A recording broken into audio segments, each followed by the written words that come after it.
After 30 minutes of eagerly waiting for his return, Jason entered the flat and walked over to the couch where I was seated.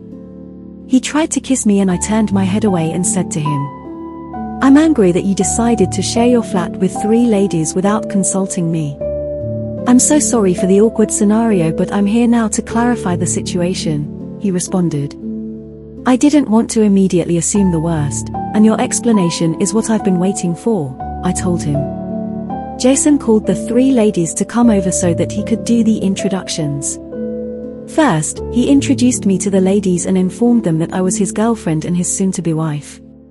Then he informed me that the ladies' names were Nicole, Cindy, and Sophie, and that they were dancers and vocalists who had recently joined his band. He explained that they were new to the city and had requested him to help them with a place to stay for a month while they looked for their own rental accommodation. When Jason had concluded his explanation, I asked Nicole, Cindy, and Sophie to excuse us, and when they had shut the spare bedroom door, I said to Jason, "I trust you, but I don't know if I can trust you to live under the same roof with 3 ladies. It may not be a conventional scenario, but I'm just helping workmates who are in need, and they'll be out of here in a month," he reasoned. "I'm not comfortable with the scenario," I insisted. "Being workmates is one thing, but the workmates being the opposite gender and spending a month living under your roof is completely another.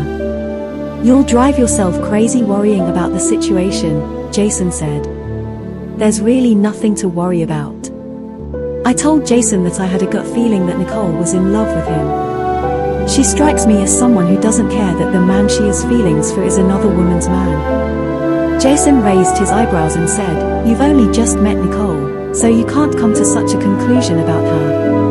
"My gut feeling is never wrong," I told him. "What it boils down to is whether you trust me. I love you very much and I would never do anything to hurt you." Having said this, Jason stood up and walked to the kitchen and poured 2 glasses of juice, and when he came back to sit beside me, he realized that my mind had drifted far away. He shook me to bring me back from the thousands of kilometers that my mind had traveled, and he handed me the glass of juice. "Are you okay?" he asked. "I'm far from being okay," I responded. "This situation makes me uncomfortable. I don't think accommodation is so scarce that this arrangement is necessary." "I don't understand why you're uncomfortable," he argued. "It's not like I'm sharing my bedroom with the ladies. They use the spare bedroom, and the kitchen, living room, and bathroom are what I share with them." I sipped the juice and then stood up to leave. Jason pulled me back, but I insisted on leaving. I knew that if we continued discussing the matter, it would escalate into a verbal fight. "I feel very stressed," I told him as I walked to the door. He offered to drive me home, but I declined and told him that I'd take public transport. When I arrived home, I threw myself onto my bed, and all the pent-up stress, frustration, and anger which I had bottled up the whole afternoon flooded out through my tears.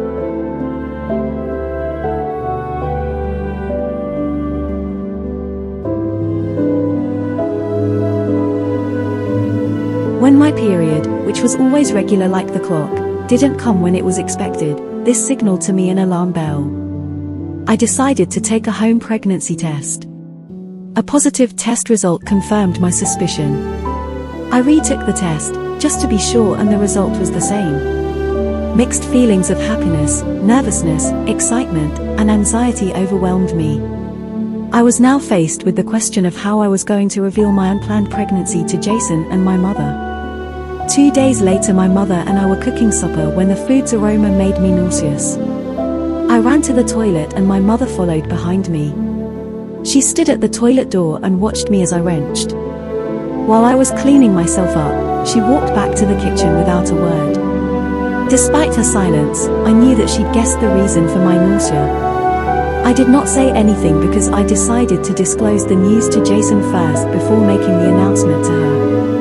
The day of my pregnancy reveal to Jason arrived. I'd earlier sent him a WhatsApp message saying, "Can we talk? I really need to tell you something," and he replied, "Let's meet in 2 hours' time." 2 hours later, Jason and I were sitting in a restaurant and sipping drinks as our order was being prepared. Days before, I'd rehearsed what to say to him, and after a couple of times repeating words in my head, I decided not to beat about the bush and tell him straight up that I was expecting. After the initial shock, he said, "You're pulling my leg, right?" "I'm serious," I told him. "Do you want to know what I would have done had the news not come at the worst possible timing?" He didn't wait for my response and continued. "I would have got the attention of everyone dining in this restaurant and told them that I'm going to be a father. 6 months will be over before we know it," I said. "You'll be back in time to witness the birth of our baby." "I still think the pregnancy is ill-timed," Jason said. "Because of that, I think termination is the only option, and my reason is practical.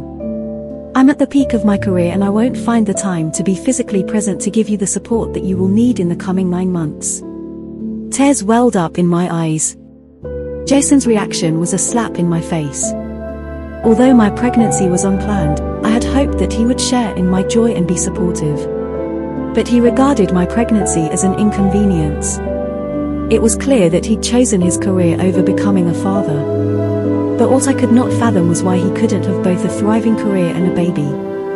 "I won't have a termination," I told him firmly.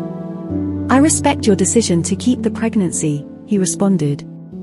"Although I won't be physically present, I assure you that I'll financially support all the needs of both you and the baby." At that moment, a waiter brought the food we'd ordered and we ate in silence, each of us pondering our own thoughts. When we finished our meal, we left the restaurant and Jason drove me back home. On the day of his departure, I told him that I could not see him off because I felt under the weather. The truth was that my heart was still hurting from his reaction to my pregnancy. I was also emotionally unsettled because Nicole, Cindy, and Sophie were part of his entourage to Germany. When Jason arrived to bid me farewell, he found me curled up in bed. He told me that he loved me to the moon and back. He placed his hand on my belly and said that he was sorry to leave me at a time when I needed him the most. He acted like nothing was wrong, but in my opinion, things had fallen apart when he chose his career over my pregnancy. End of part 4.